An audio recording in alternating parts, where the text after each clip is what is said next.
တမဟောင်းကာလအကျူးတွေသေးတယ်ဆိုတာကိုညင်းပယ်ပြီးတော့သူတို့လူမျိုးတော်တဲ့စီဝေးရာသို့ရောက်ဤဆိုပြီးတော့တေခြင်းကိုညင်းပယ်သလိုဓမ္မသစ်ကာလယေရှုရဲ့တပည့်တော်များခရိယာများဘုရားသားသမီးများကလည်းတေခြင်းကိုညင်းပယ်တယ်ဆိုတာကိုထင်ရှားစွာသိရပါတယ်။ဘာလို့ဆိုတော့ခရစ်တော်၌အိပ်ပျော်ခြင်းဘုံဝင်စားခြင်းဒီလိုမျိုးပြောကြပါတယ်။တေခြင်းကိုခရိယာများဝမ်းနည်းစရာအဖြစ်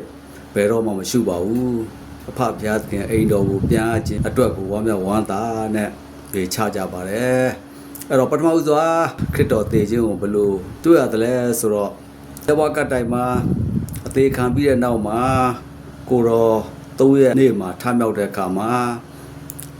ငါ့ကိုမဖက်နဲ့ဦးခမဲတော်တာမတက်ရသေးဆိုပြီးတော့သူမြေကြီးအောက်ရောက်ခဲ့တယ်ဆိုတော့မတရှင်းချောင်းကိုပြောပြပါတယ်ဒါကြောင့်မလို့ယောခရစ်ဝင်ကျမ်းအခန်းကြီး4:90မှာလည်းအစအစွာမြေကြီးအောက်ရသို့ဆင်းသက်တော်မူကြောင်းဆိုပြီးတော့ပြောပြထားပါတယ်ခရစ်တော်တကယ်သေခဲ့ပါတယ်ယေရှုခရစ်တော်သေခြင်းနဲ့ပတ်သက်ပြီးတော့ထမြောက်ခြင်းနဲ့သိရခြင်းမှာခရိယာများကသေတဲ့အခါကျတော့ဘယ်လိုယူဆသလဲကျွန်တော်တို့ခရိယာများကလည်းသေခြင်းကိုညှင်းပယ်ပြီးတော့ထမြောက်သောခန္ဓာကိုယ်ကိုမျှော်လင့်ပြီးတော့ဘုံတော်ဝင်စားတယ်ခရစ်တော်၌အိပ်ပျော်တယ်လို့ဆိုပါတယ်အဲ့တော့ထမြောက်သောခန္ဓာကိုယ်ဆိုတော့ခရစ်တော်ထမြောက်သောခန္ဓာကိုယ်အတိုင်းဖြစ်ပါတယ်ဝိညာဏခန္ဓာကိုယ်ပေါ့တက်ကော15:44မှာစိုက်သောအခါဇာတိပရိကိုဖြစ်တယ်ထမြောက်သောအခါဝိညာဏကိုဖြစ်တယ်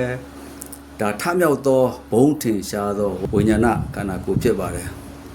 အဲ့တော့ယေရှုခရစ်တော်ကလည်းဒီဝိညာဏခန္ဓာကိုယ်ကိုဘယ်လိုကိုပြောလဲဆိုတာကိုလည်းပြောပြထားပါတယ်ရှေးလုကာခရစ်ဝင်ကျမ်းခန်းကြီး24 19ကနေ40ဒီဖတ်ကြည့်ရင်သိမယ်အဲ့ဒီမှာခရစ်တော်ကတပည့်တော်များနဲ့အတူကားစားမှာငါးကင်ကိုစားပြောတဲ့အခါကျတော့ကိုတော်ကငါ့ကိုစမ်းသပ်ကြည့်ရှုကြလောငါကိုယ်ဝင်ဖြစ်သည်ငါသည်သင်တို့မိဆိုင်ရိုးအသားနဲ့ပြည့်စုံတယ်တဆေမီဒီကဒီကဲ့သို့မပြည့်စုံဟုမိတ်တော်မူပြီးတော့ကိုတော်သည်